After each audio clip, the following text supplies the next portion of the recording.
All right, let's get cooking. Welcome to the latest edition of Chin Check Sports Radio. I'm your host, JD. I want to thank you all for taking the time out to join us. And as always, we welcome any suggestions, feedback, comments, and criticisms, which improves the quality of our program, which ultimately improves your listening experience. Before we get started, we want to tell all of you thank you for your tremendous support. People are slowly but surely finding out about who we are and what we do. They enjoy and respect the passion with which we speak. But as we always say here at Chin Check Sports Radio, we do this because we love it, as we are simply sharing our passions with you all as we continue to build our listening army to take over the world. You know that we are your go-to on YouTube for Dallas Cowboys coverage throughout the NFL season, as well as any and all Cowboys coverage throughout the year, which brings us to this broadcast. But before we get into it, we definitely want to say congratulations to the Kansas City Chiefs and San Francisco 49ers for advancing to the Super Bowl. We expect a great game between two outstanding teams, two teams that deserve to be there. We're happy for their fan bases, and much like the Super Bowl that concluded the 2019 season, we definitely expect another good game in a few weeks. So definitely congratulations and hats off to both teams.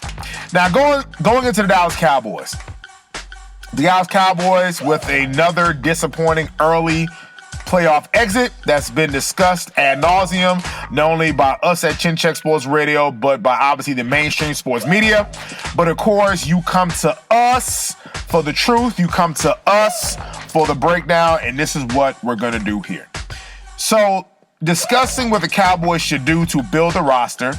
And yes, we have been sitting on doing this broadcast for a little while now, but we saw a series of news articles that definitely forced our hand to doing this broadcast a little bit faster than expected. Number one, Jerry Jones. We're going to go all in 2024. We don't know what the hell that means. What does all in means? We don't know. But it's why you come to us, because we're going to have our interpretation of what the Cowboys should do by going all in, and discuss some mistakes that were made in 2023 and things that should be avoided in 2024 for the Cowboys to take the first step. Let's start with number one, head coach Mike McCarthy. We stated that if Mike McCarthy did not advance to at least the NFC Championship game, and we are on record for saying this, if Mike McCarthy cannot advance to at least an NFC Championship game, he should have been escorted out of Dallas. Let's go back through his tenure. If you take away the 2020 season, it was a total disaster through a historically bad defense to Dak Prescott getting injured, so 2020 was just a waste. The team, they rebound in 2021. They win 12 games. They lose in a wild card round against the San Francisco 49ers. The very next season, they win the wild card at Tampa Bay, defeating Tom Brady for the first time in Tom Brady's career, the first time that he ever lost to the Cowboys, and that was Tom Brady's last football game. Then the Cowboys came out the next week, laid an egg against the same San Francisco 49ers, and they come back and lost the game to the Green Bay Packers. And as we stated in previous broadcasts, this season was lined up for the Cowboys to go to at least the NFC Championship game, because had they shown up and beaten Green Bay, they would have played the Detroit Lions the following week. More than likely, they would have been favored to beat the Detroit Lions, and they would have been playing in the NFC Championship game this past weekend, but obviously it was not to be. So let's go back to Mike McCarthy. We felt after that disastrous performance, with the team clearly not ready to play, the team clearly overmatched, him clearly being in over his head, him being clearly outcoached, we felt that it was time for him to go. And we stated that Belichick should have been called during the third quarter of the game. He should have been told to pack a bag. The limousine was going to be waiting for him outside. He was going to catch a flight to Dallas first class. They were going to do the required Rooney Rule interview, which we really don't, which you don't even agree with that, because it's basically token interviews, and hire Bill Belichick by that following Tuesday. Clearly, it did not happen. So Mike McCarthy is going to continue to be the head coach of the Dallas Cowboys going into the 2024 season. However, we do agree with Jerry Jones by not extending Mike McCarthy's contract. So Mike McCarthy is coaching for his job, as he should. We're going to say this again. As he should. Because there's something with this franchise, and let's go back to Jason Garrett. When Jason Garrett was simply coaching for his job every 3 years or so, magically the team had a winning record, and he ended up going to the playoffs. So I don't know what it is about, especially in Dallas, when coaches are now fighting for their jobs. All of a sudden, they become more buttoned up. All of a sudden, we don't see as many penalties. All of a sudden, we don't see as many miscues. All of a sudden, we don't see disastrous performances at the worst time. Funny how that happens. So we actually agree with Jerry Jones about not extending Mike McCarthy and letting him play out his contract and see the chips fall where they may. Excellent job, Jerry Jones. We actually agree with that. Don't give Mike McCarthy another damn dime or another year. Yes, he is coaching for his job this year, and we will stand on this statement. If Mike McCarthy cannot take this team to the NFC Championship game, he should be run out of town. It's that simple. I know a fan's going to say, well, Mike McCarthy led the team to 12 straight 3 years of 12 victories. That's great, and that's wonderful, and not going to take that away from him. But Mike McCarthy got the job based on his ability to have deep postseason runs to at least help. At this point, the goal is always win a Super Bowl. That's not the argument. But Mike McCarthy got the job based on his past as a Super Bowl champion and his ability to get the team through deep playoff runs. That has not happened in 4 seasons with him as head coach. In fact, it's been disastrous playoff losses. And we're talking playoff losses where the team was not even competitive in those playoff losses. But of course, everything is not on Mike McCarthy, but he's going to get his fair share of this humble pie. Dan Quinn. From all appearances, Dan Quinn, we don't know if Dan Quinn is coming back. The team left the door open for Dan Quinn. If he does not get a head coaching job, he is more than welcome to come back to the Dallas Cowboys. So we're not necessarily off the Dan Quinn bandwagon. We were disappointed with his defensive strategy in the wild card game, but Dan Quinn has been a mainstay. He has done an excellent job getting that team where it needs to be. So we don't have any issues with Dan Quinn. We're hearing word that if Dan Quinn was to take a head coaching job, former Commanders head coach Ron Rivera would actually be the ideal choice. And we say hell no. And we don't know how Belichick would take to this. The guy who was the greatest head coach in football history, would he take to being a defensive coordinator under Mike McCarthy? And you know what? Maybe that'll light a fire. You know what? We just thought about this as we're doing this broadcast. Again, I know the chances of it happening are slim to none, but just indulge us for a little bit. In a perfect Disney Cowboys world, yes, we said Disney Dallas Cowboys world, you bring in Bill Belichick as your defensive coordinator. Wouldn't Bill Belichick in the same building put pressure on Mike McCarthy in his last season, knowing that literally his replacement is basically right over his left or right shoulder, depending on where he looks? Just some food for thought. But if Dan Quinn is not the defensive coordinator next year, give it to Joe Vitt. I definitely want to see what the brother does on defense. So we're definitely going to keep our eye on that. Not the biggest fan of Ron Rivera coming in as a defensive coordinator. His best tenure time as a defensive coordinator was with the San Diego Chargers. That was about 15 years ago. So that's just not going to work. We like Ron Rivera. He's been to a Super Bowl. Defenses as his strength. If you take away his defensive line in Washington for that one good season, other than that, his defenses weren't really that great in Washington. So just something just keep an eye on. Now, let's take a look at some things that the Cowboys could have done in 2023. Why the hell did they not sign DeAndre Hopkins when he was right there to be had? Can you imagine a DeAndre Hopkins next to a CeeDee Lamb? That's some food for thought. Why did he pick up Derrick Henry? We said this before. At the trade deadline, when clearly Derrick Henry had an exit plan, where for some reason the Philadelphia Eagles have the hey big head emoji to the Tennessee Titans, and the Titans willingly give some of their best players away in A.J. Brown and Kevin Byard. They give them away to the Eagles for a 6-pack of Corona and some baseball tickets, and yet the Cowboys couldn't make a deal for one Derrick Henry. Cowboys fans, if we're honest with ourselves, do you really think Derrick Henry would have made a difference for that team this season? Absolutely. You get the ball out of Dak Prescott's hand. You start pounding on defenses. You start wearing defenses down. You start grinding. That opens up play action, which is some of the things that got Dak Prescott his fame is by having a strong running game with one Ezekiel Elliott. Now, Cowboys fans, do not sit here and tell me that the Cowboys should not have gotten rid of Ezekiel Elliott.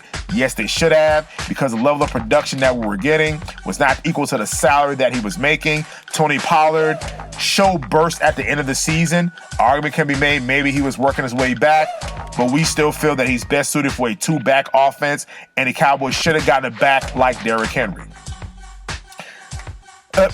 Let me say this also. I've been hearing a few Cowboys fans are saying that the Cowboys should make a play for Giants running back Saquon Barkley, and we say absolutely hell no.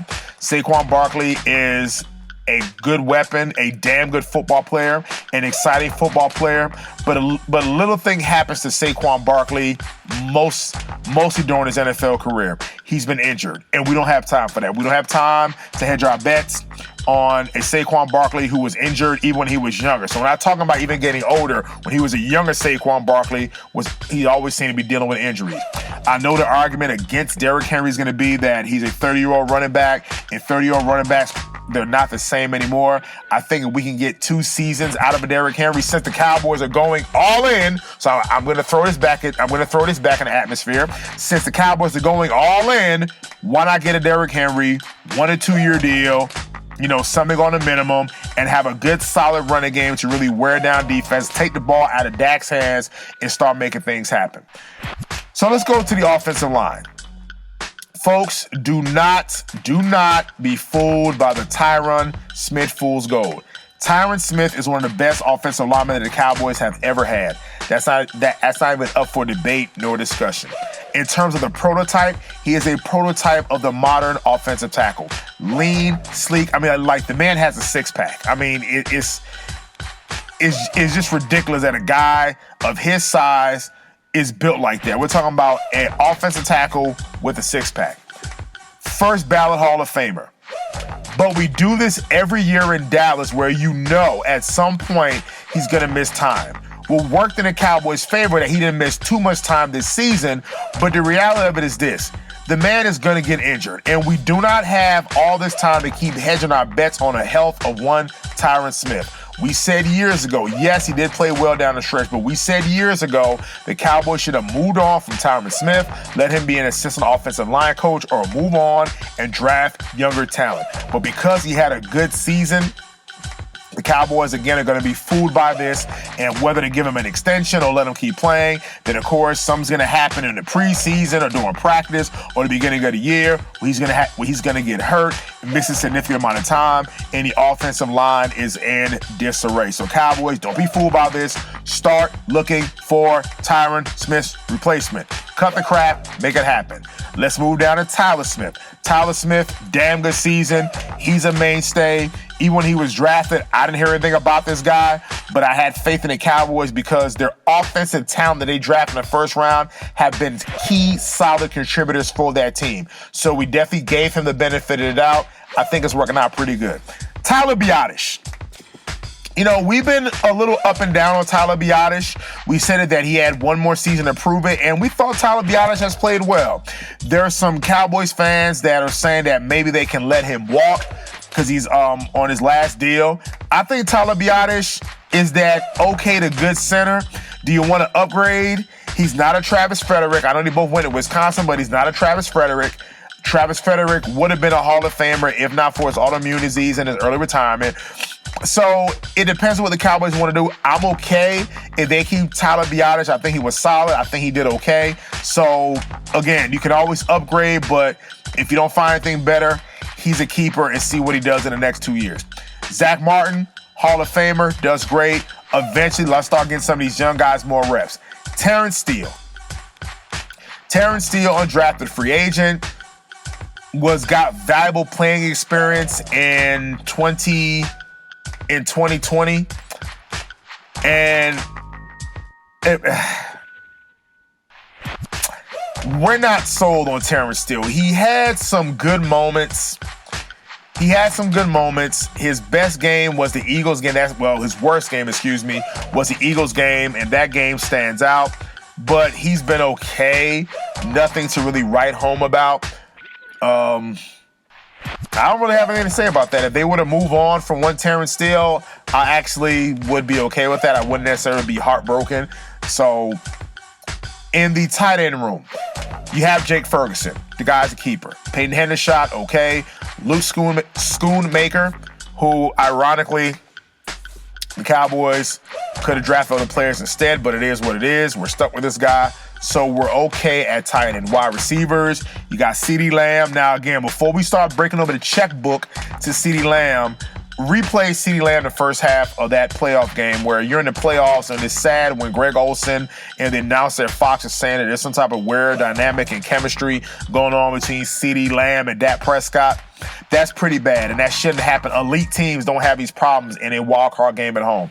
So, yes, CeeDee with his 100 catches. Yes, CeeDee, All-Pro, all that good stuff, Pro Bowl, all that good stuff. But we still have our issues with his behavior or whatever it is he had going on. The coach had to talk to him on the sideline, and you know, that shouldn't happen. Championship teams, that shouldn't happen. You don't see a Kyle Shanahan having to talk to a Brandon Ayuk or Jennings or Deebo Samuel. You don't have to see that. You know, those things just don't happen. So before they break on the checkbook for CeeDee, definitely have a conversation with him about that, because when it mattered most, we kind of fell short.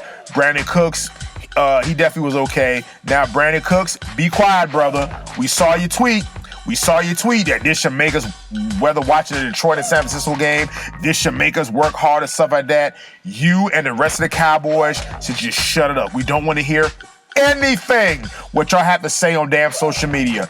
Nothing. It's making us hungry. The Detroit Lions played a much more competitive game one time than you all did against the last 3 times that you all played the San Francisco 49ers. In fact, the Lions, they should have won that game, and the Cowboys got their doors blown off playing against San Francisco. So Brandon Cooks, we don't want to hear anything, but solid contributor.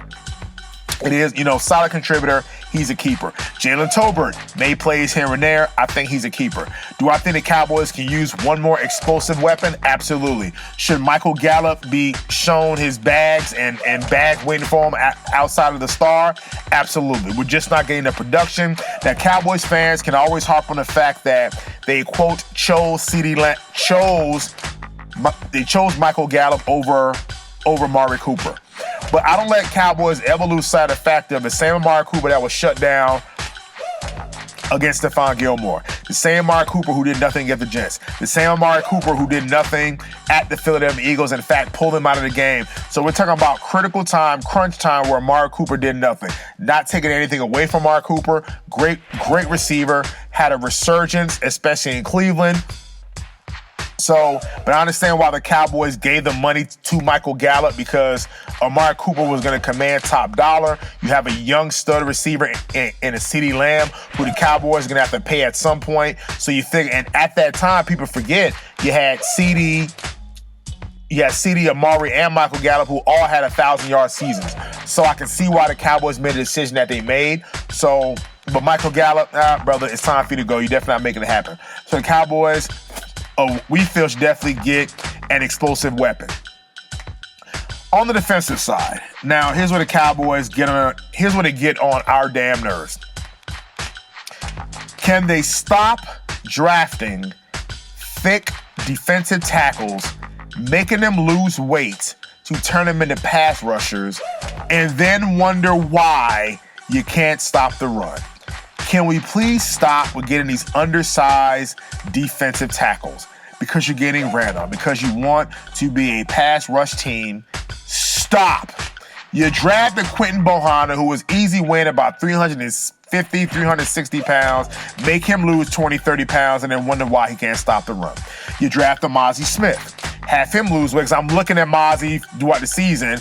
He's lost weight. He's not as thick and solid as he was, and then wonder why he can't stop the run. Stop the crap. I see what's the guy's name? Chauncey Golston. Chauncey Golston is an undersized defensive tackle. getting ran through. Your only big, blocky, bulky defensive tackle is Jonathan Hankins, who played more snaps than Mozzie Smith until Jonathan Hankins went down with a bad ankle. So the Cowboys need to stop. Folks, Cowboys fans, listen to us. This is why you come to us, and if Jerry Jones is listening, this is why you speak to. Get thick, well-built, stout defensive tackles to hold up against the run. Those Jacksonville Jaguar teams, when they had Marcus Stroud and John Henderson, they man the middle. When you look at other teams, they man the middle. You want to stop the run, you get big, thick defensive tackles, guys weighing 330, 340. Get those guys in the middle. Let them be anchors to keep them off of your linebackers, because you clearly see your linebackers, including Micah Parsons, can get run on. The strength to some of those old school Ravens teams was having big, thick defensive tackles that can eat up space, that can eat up blockers, and that allows your playmakers like, i.e. a Ray Lewis, to roam free, which should be the same concept with a Micah Parsons to let him roam free. Get you a big, thick Vita Vea type of defensive tackles where they're gonna just eat up blockers, clog up space, and allow your playmakers to roam free. The Ndamukong Suhs. You want to get those big, thick guys to make things happen. Stop with the undersized defensive tackles. Stop drafting these defensive tackles, having them lose 20, 30 pounds, and then you wonder why you're still having issues since 2020 of stopping the run. Stop. Your defensive ends. Sam Williams, where the hell was he this year? Besides getting penalties on certain plays, where was he? I didn't see too much of it. You call it a sophomore jinx, but I didn't see too much out of Sam Williams. Brother, you got one more year. Dorrance Armstrong.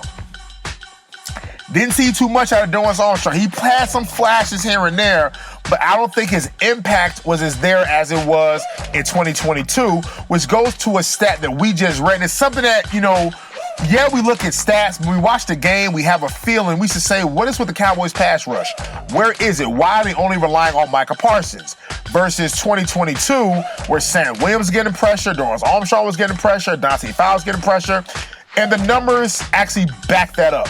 With the Cowboys, I think it was number 3 or number 4 in quarterback pressures and sacks in 2022. The unit regressed in 2023, and you clearly saw it. Now, I don't know the reasons why, but that's what the numbers tell me. Micah Parsons should not be the only player consistently getting pass rushes, and as you saw, Micah can get worn down, which goes to another argument. Would it be time to move Micah Parsons back in middle linebacker? Because we were the few that stated Micah's best position is at middle linebacker for that team.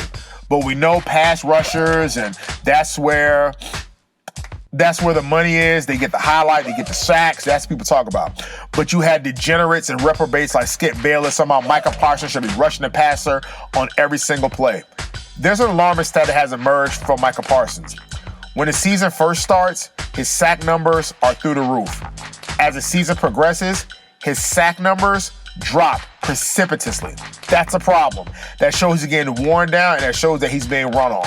We've always stated his best position is at middle linebacker. Go back to that Minnesota game that they played in 2021. He was all over Dalvin Cook. So do we have to move Micah back to middle linebacker? Because, again, your linebacker crew, and we'll get to that in a second, are not making it happen, which now that leaves, which you can still move Micah, have Micah do his blitzes and stuff like that, line him up, we could do different stunts and stuff like that as opposed to just running right at them.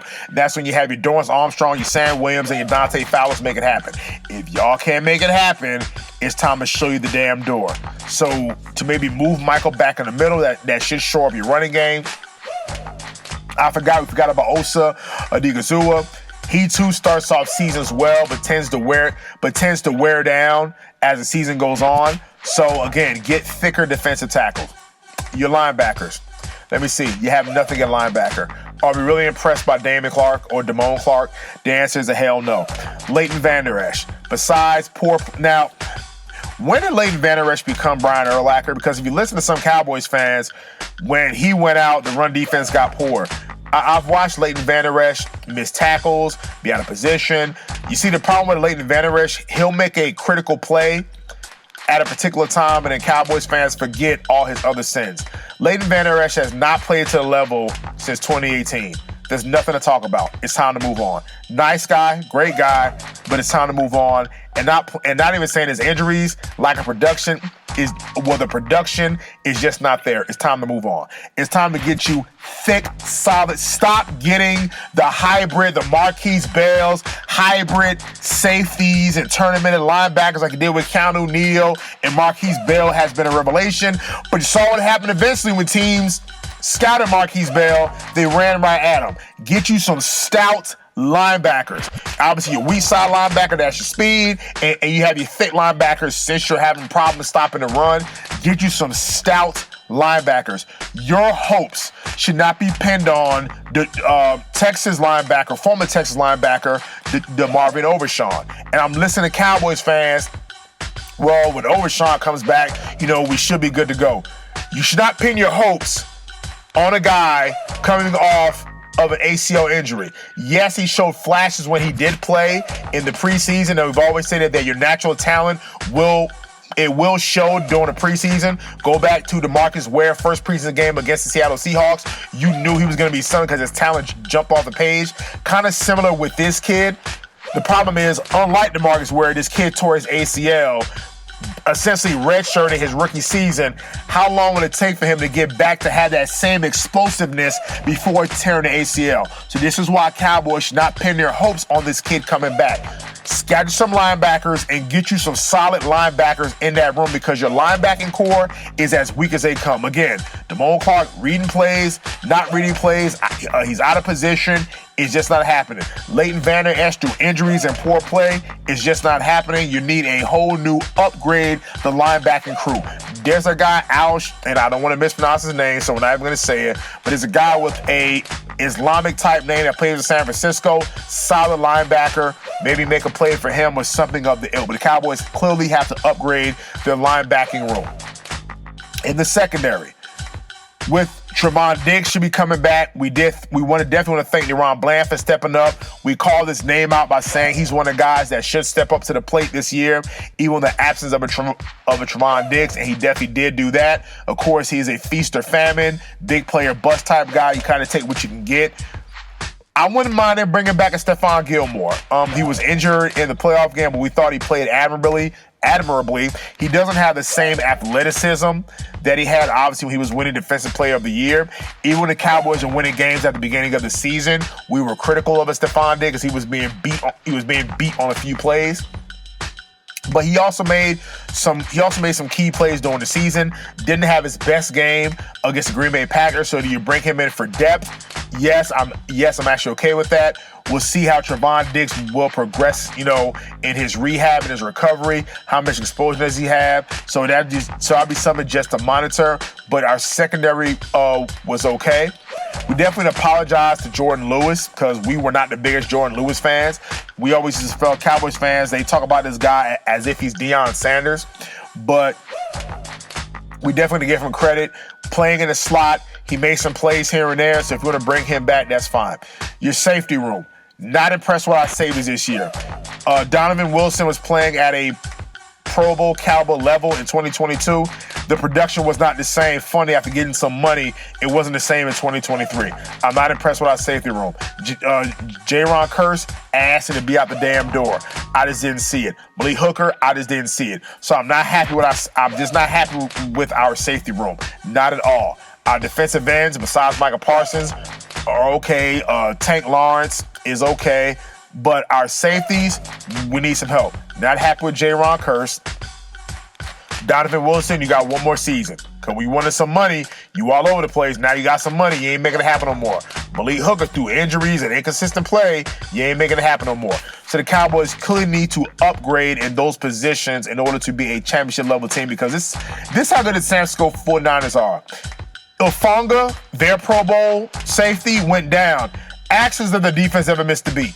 Now let that sink in. The 49ers, who are playing in the Super Bowl, lost their all-pro safety. Didn't even miss a beat, and they're back in the Super Bowl. I just wanted to throw that out there. So the Cowboys need an upgrade, whether it's spend money on a safety. I know Malik Hooker was a former first-round pick, but usually former first-round picks aren't in a free agent market like that. So that's a red flag there. But the Cowboys clearly need to invest in a quality safety and a linebacker. Look at the Baltimore Ravens. You have a stud on the defensive line in Madubuike, a Roquan Smith. You can throw in a Patrick Queen and a Kyle Hamilton. Yes, I know you gave the touchdown pass Kelsey, but they have studs on every level of that defense. I can make an argument that San Francisco 49ers, who playing in the Super Bowl, have the same type of talent on every level of that defense. Clearly, the Cowboys don't have it in the linebacking room versus the 49ers have a Fred Warner, who is pretty much, besides him and Roquan Smith, the best two-man linebackers in football. The Cowboys don't have that at linebacker. Don't really have it as on defensive line. The secondaries we feel for the Cowboys and the 49ers are comparable, but the 49ers have better safety play than the Cowboys do. So those are some of the things the Cowboys need to improve upon. Now, let's go to Dak Prescott. We noticed that Jerry Jones stated that he's not going to give Dak Prescott an extension, which is good. We will say it again, which is good. Dak Prescott does not deserve a contract extension. And I tend to hear this argument from Cowboys fans. Well, if you move on from Dak Prescott, who are you going to get? We've heard the same argument when Tony Romo was in town. When Tony Romo was not getting the job done, much like Dak Prescott is not getting the job done, when the Cowboys fans like us was saying that it's time to move on. Well, what are we going to get? And look at the production that he's done for the team. You see, when he plays, he wins. When he doesn't play, the team has a 500 record. Okay, that's true, and we're not arguing that fact. But we're talking about postseason success, which is what we judge our quarterbacks on. And both guys have not made it happen in postseason success. Dak Prescott, for all of the 12 wins, yes, a very high winning percentage, high statistical categories, but out of the 3 seasons I only got, especially in 21, 22, and 23, I only got 1 playoff win. I will say this again. In the years of 2021, 2022, 2023, I got 1 playoff win. His earlier playoff win was back in 2018. Folks, that's not good enough. And by the way, Dak Prescott has been in the league since 2016. You would think we have enough of a sample size to know, hey, maybe this guy just not it. Yes, I know Dak is a nice guy. Okay, he's a role model, so we're not attacking the man's character. We're just talking about play on a football field when it matters most. At this point, what else do we need to see? Folks, if you watch that Packers game, and we sent a screenshot to some good friends of the program and definitely some good friends of mine, damn like brothers of ours. If you go back and watch Cowboys game, there was a shot of when Dak Prescott was sitting on that bench. Eyes wide open, shell-shocked, shaking his head. For those of you who really know the Cowboys, who really, really know the Cowboys and know that team, like we do, that's why you come to us. When we saw that look on Dak's face, we knew right there that team was in trouble, because whenever Dak has that look on his face, wide-eyed, mouth wide open, a towel wiping his damn head, when he has that shell-shocked look, we know things weren't right. And when we saw that look, we're like, yeah, this isn't going to end well. And that's exactly what happened. So you asked him with chin check, you did say, should the Cowboys move on from Dak Prescott? Actually, yeah. Yes. Because we're not going to do the thing of, well, without Dak Prescott, this is Cowboys record without Dak Prescott. We will give Dak his credit. He saved that franchise. Remember, they had a great 2014 season. Tony Romo gets hurt. Dak is drafted in the 4th round. Romo gets hurt again in 2016. Dak Prescott actually plays well in the preseason, wins, 11 to 12 straight wins. I think only loses his first game and wins like 11 to 12 straight games. And that pretty much ushered in the Dak Prescott era. So yes, he did save the Cowboys franchise. You can never, and we will never take that away from Dak Prescott. But at this stage, we're trying to get to bigger, better things than just playoff appearances. We have to make stuff happen. And we've seen this before during playoff games. He looks shell-shocked. Things should not always have to be perfect, but Dak Prescott, to be successful, you got to have all the receivers. You got to have the running game. You got to have the perfect goal line. Everything has to be perfect. The weather has to be perfect. This has to be perfect. Your condition has to be perfect. At some point, when things are not perfect, the quarterback has to make things happen. And Dak is just not that guy that, despite if this offensive lineman isn't there, if this running back isn't there, if this isn't perfect, it just all falls apart, and we don't have time for that. Elite quarterbacks are able to overcome these things and make stuff happen, and Dak just has not shown an ability to do that. So at what point are we going to keep torturing ourselves, keep having good regular seasons, but nothing in the postseason? This is why, again, this is what Chin Check Radio says, to move on from Dak Prescott, get you a young quarterback, take your lumps about 2-3 years while you have the quarterback on a rookie deal, amass other talent around this quarterback, and see what you can do going forward. Because again, you're going to have contracts to pay with Micah Parsons. You're going to have contracts to pay. You're going to have contracts to pay with CeeDee Lamb. You got Trevon Diggs hitting, whether you want to pay a Dorrance Armstrong, paying a Tyler Smith. And you have Dak's contract. So would you want to move on and unload Dak's contract, get you to a team who needs a quarterback now, maybe move into the first round, get a Michael Penix and some of these quarterbacks that are coming out and make things happen? I mean, we have to try something. We're not going to let Dak Prescott hold this team hostage by saying, well, if you move on from Dak, who else you got? Are you going to find anything better? At some point, we have to start looking. I don't think Trey Lance the answer, because you see Brock Purdy having success in Minnesota, and Trey Lance can't even crack the field. So, no. So that's what we say do, but the Cowboys choose to bring back a Dak Prescott without an extension.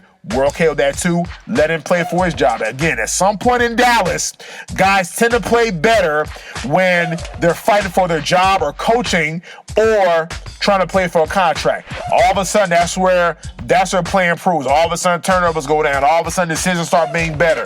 So those things tend to happen.